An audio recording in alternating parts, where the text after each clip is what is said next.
Ladies and gentlemen, sun's out and the tin Milo is out. It is official. Siti Mastura has launched a donation drive to settle the 825k Malaysian ringgit that she now owes to DAP because she was participating in what PAS always does, fitnah.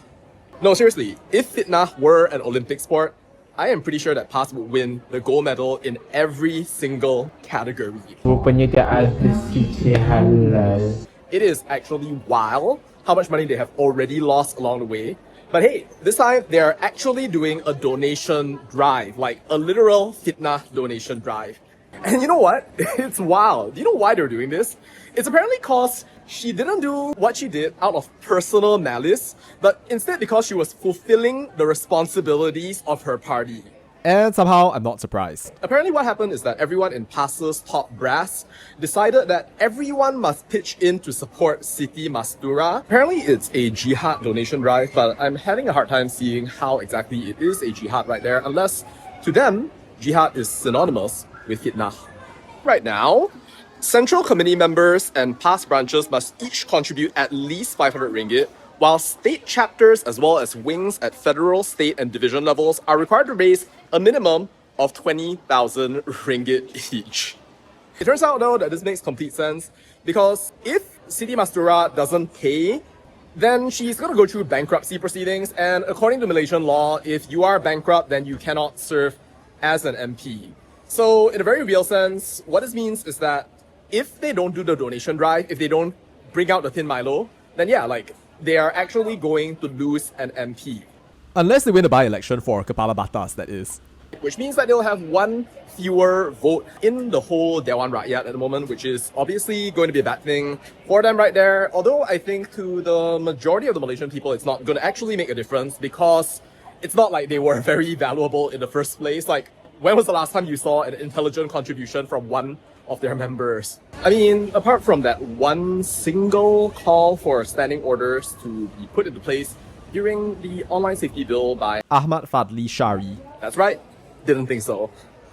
Now you might think to yourself that at least for once in their lives, these people would start realizing that maybe they shouldn't have supported fitnah. Like that would have been the very best thing to do along the way to, like, you know, not get into a situation where you have to conduct a literal freaking donation drive because you decided to support fitnah all the way. I mean, I don't know if that was possible, but I mean, I always thought somehow that it was an investment that they were trying to make it so that they could actually earn the Malay Muslim mind. But speaking of the Malay Muslim mind, I think it takes some serious double think to be able to accept that your MP is going out there and your entire party is basing its strategy on fitnah, on racist rhetoric, and going out there and trying to mock people of every single race apart from your own as a way of winning an election, while at the same time telling people that you are on the side of justice.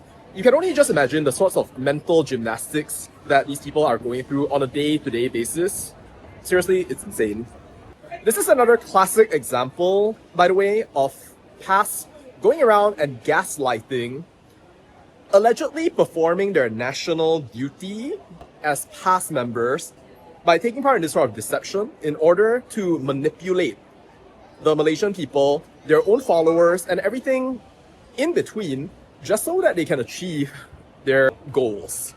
I mean, I think it's really unfortunate that the followers of PAS are paying for the shenanigans of their leaders who are just casually going out there and lying and thinking that no matter what, their followers are going to go ahead and pay the bill.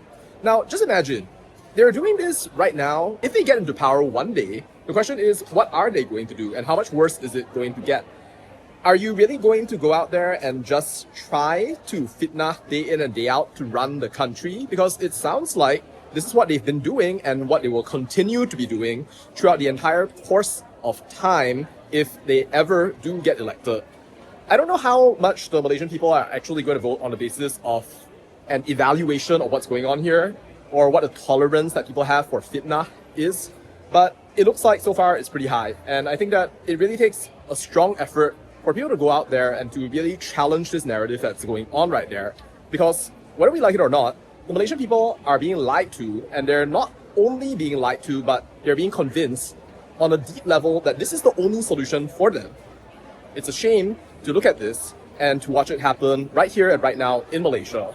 Interesting to note that they're also supported by Mahathir. I mean, yeah, it looks like they're supported by Mahathir and everything, but if you actually read what he thinks about PAS, pause the video for every single page as you read through, you'll understand what he actually thinks. I mean, I'm sure that a lot of these people are very well-meaning. They don't believe that they're taking part in deception, and a lot of them actually have been influenced to think that this is their own personal truth. It's unfortunate, but when you get scammed, you also don't feel like you're being scammed necessarily. You might think to yourself that you're actually doing the right thing. You're protecting someone. You're doing what's necessary in order to survive or to cause your cause to go to the sky. Well, there's this old saying that I think is really relevant for this video. Fool me once, shame on you. Fool me twice, shame on me. If people out there are seriously going to consider even donating to this cause right here in order to maintain an MP that is participating in a party whose entire strategy is literally deceiving the people that it serves in order to achieve some sort of crazy objective that is based once again on deceit, then I don't know how that's going to go right here. But, well, good luck on collecting money from the tin Milo, Siti Mastura, and I'll look forward to seeing how you get through this. Congrats.